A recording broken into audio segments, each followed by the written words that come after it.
Boss Man Show. My brother, my friend, Coach Donnie Tyndall, Chipola Indians, doing big things down there in the Panhandle. What's up, bro? How you feeling, man? Bossman, how are you, buddy? I'm good. We're out in Kansas right now, and got practice today. It's Monday. We play on Wednesday, so we got a couple days to kind of just do some scouting and hopefully get our team prepared and ready to go, boss man. Coach, 21-4 on the year, man. First year at Chipola. Tell us about the experience so far, man, and how your team gelled so fast during this COVID year, my guy. Well, I think the biggest thing, you and I have been friends a long time, and we talk both on the air and off the air about, do you continue to go down that NBA path and try to get to the NBA bench as an assistant, and maybe 6-8 years, possibly you get a chance to be a head coach? Or do you take maybe the best junior college job in the country in a place that you want to live and a place that you can sign good players and have a legit chance to compete for a national championship every year? And I just couldn't turn down this opportunity. I knew it was a great place. What really surprised me is how great the people here are to work with. I mean, I figured they would be, but you just never know. Our president, Dr. Clemens, has been so supportive. My AD, Jeff Johnson, who's also the baseball coach, has been just absolutely amazing and great to work with. And the other coaches in the department are fun people who are good to be around. So it's been a great experience. Obviously, we got the job late. We only had 2 returning players, so we put together a team late that was able to kind of grow and become cohesive. And we've got a connected team right now, guys that are bought in and all on the same page. And that's not always easy to do, especially at this level, because guys are trying to do well to advance themselves and move up. And so, you're trying to win and do it right. But then you got guys that sometimes have their own agenda. So it's a balancing act. It's kind of like a non-paying G League is what it is. Oh, yeah. League, they're all trying to get to the NBA. You got guys here in junior college all trying to get to Division I. So, but it's been good. And I got a great group of guys, and they bought in and done some really nice things for us this year. It's like you're having fun. Cause I look at your offense. You're killing it offensively and defensively. You're killing it. I mean, your guys are having a good time playing your style of basketball, which is fun, running, gun, and get out there and with pace. So tell us about that, man. I think your style, Donnie, is like it makes guys want to play hard for you. And you're a cool guy. You tell the guys how it really is. You keep it real with them. So I feel like all those qualities you have as a human being helps your players buy into you and play hard for you. Well, I appreciate it. I don't know if my players would always say I'm cool, although they do like my sneaker collection. But, the one thing I've always done is just what you said, man. I keep it real with these guys. And there's no sugarcoating it. There's no talking around things. We are direct. We're straightforward. We're honest. And at the end of the day, guys respect and appreciate that. They do. And even guys in the NBA, they respect someone that's real with them. They want to improve. They want to get better.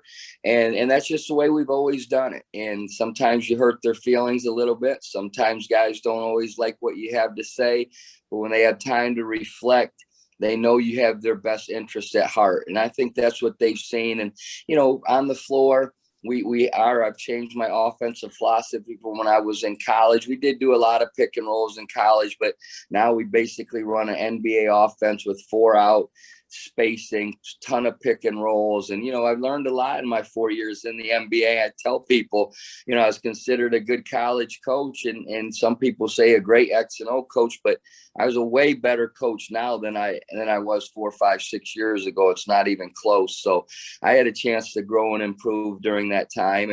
And defensively, we're number 2 in the country. They do computer rankings and stat all that stuff with analytics. And our team is ranked 2nd best defense in the country out of 208 junior colleges. So we're still getting them to do what we always did. And that's to buy into defending and rebounding. And as well as anybody, that's how you win. You got to be able to defend and rebound every night.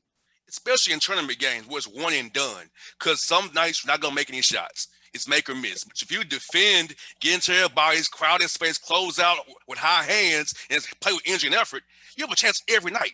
Call steals, get live ball turnovers, you'll be okay. So defensively can get you any kind of win, no matter where you play it, whether you're making it or not. If you get easy baskets, it don't matter if your jumper's not going down that night. Well, you're exactly right. And, we create a lot of offense from our defense with our press. We force a lot of turnovers. Even in the half court, we trap some different areas of the floor and create turnovers. And you're right that you're not always going to make shots from behind the line. You're not always going to be super efficient offensively. But if you're good defensively, you can create some offense for yourself by being good defensively. And that's what we've done all season long.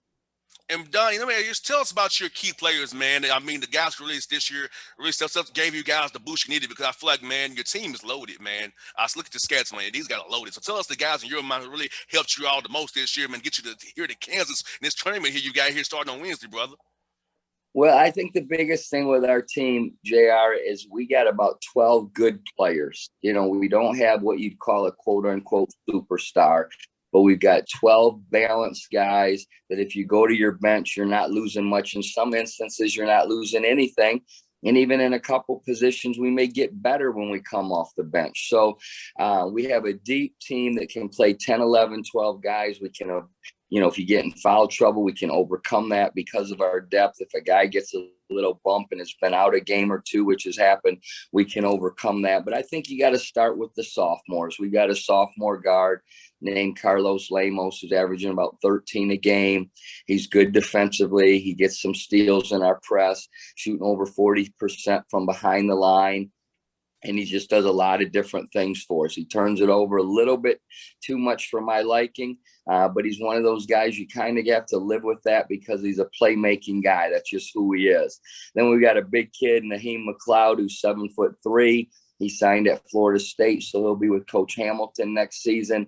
He's the guy that you look at his numbers: 6 points, 5 rebounds, about 2 blocks. You'd say, well, 7'3", he sure isn't overwhelming, but on the flip side, he's only playing about 20 minutes a game.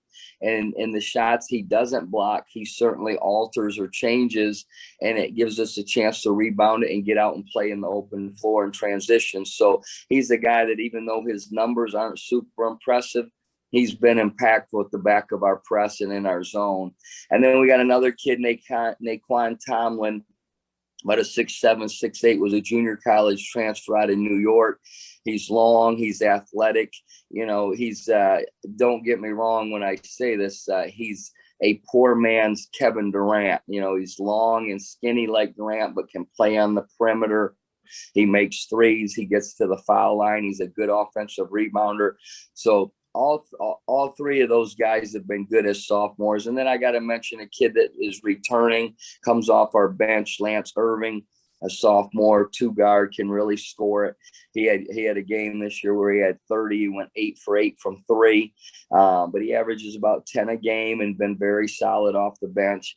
And then probably one freshman that's had a great freshman year is a young man named Jaden Zachary, our point guard. He was the state tournament MVP. Just a guy that kind of makes your team go. He's like a Tom Brady. He's not going to necessarily wow you, but at the end of the day, his team just always wins. And that's what he does. He just makes teammates better. He's a good passer. He's a good defender. And he just kind of makes our team go at that quarterback / point guard position. How it make you feel, bro, that you was named Coach of the Year, man, for the FCSAA? I mean, first year, bro. How did it make you feel getting that award, man?